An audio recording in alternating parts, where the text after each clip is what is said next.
খেলোয়াড়ি জীবন শেষে কোচ হওয়ার পথে হাঁটতে চান না লিওনেল মেসি, বরং নিজের একটি ক্লাব গড়ে তুলে শিশু কিশোরদের উন্নয়নে কাজ করতে চান আর্জেন্টাইন মহাতারকা। সম্প্রতি এক সাক্ষাৎকারে নিজের ভবিষ্যৎ পরিকল্পনার কথা জানিয়েছেন ইন্টার মিয়ামি অধিনায়ক। খেলোয়াড় হিসেবে এখনও মাঠে দাপট দেখাচ্ছেন লিওনেল মেসি, তবে মাঠের বাইরেও ভবিষ্যৎ পরিকল্পনা সাজিয়ে ফেলেছেন ফুটবল ইতিহাসের অন্যতম সেরা এই তারকা। আর্জেন্টিনার স্ট্রিমিং চ্যানেল লুজু টিভিকে দেওয়া এক সাক্ষাৎকারে মেসি স্পষ্ট জানিয়েছেন, কোচ হওয়ার কোনো ইচ্ছে তার নেই, বরং ক্লাব মালিক হয়ে একেবারে তৃণমূল থেকে একটি দল গড়ে তোলাই তার স্বপ্ন। আমি নিজেকে কোচ হিসেবে দেখি না, ম্যানেজার হওয়ার ধারণা ভালো লাগে, কিন্তু মালিক হওয়াটাই বেশি পছন্দ।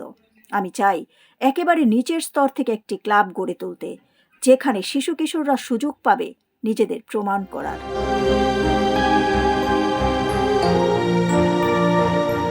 এই স্বপ্ন বাস্তবায়নের পথে ইতিমধ্যেই এক ধাপে গিয়েছেন মেসি।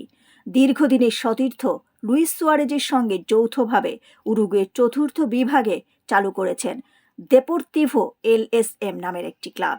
বর্তমানে সেখানে কাজ করছেন প্রায় ৮০ জন পেশাদার কর্মী, আর সদস্য সংখ্যা ছাড়িয়েছে ৩,০০০। ক্লাবটি নিয়ে সুয়ারেজ বলেন, এটি আমাদের পারিবারিক স্বপ্ন। উরুগুয়ের শিশু কিশোরদের জন্য সুযোগ তৈরি করাই আমাদের মূল লক্ষ্য। এছাড়া যুব ফুটবল উন্নয়নে মেসি চালু করেছেন মেসি কাপ অনূর্ধ্ব-16 আন্তর্জাতিক টুর্নামেন্ট, যেখানে অংশ নিচ্ছে বিশ্বের বিভিন্ন দেশের একাডেমিক দল।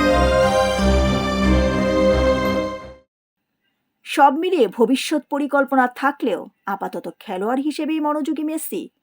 ২০২৮ সাল পর্যন্ত ইন্টার মিয়ামির সঙ্গে চুক্তি বাড়ানো এই তারকা আগামী মৌসুম শুরু করবেন লস অ্যাঞ্জেলেস এফসির বিপক্ষে ম্যাচ দিয়ে।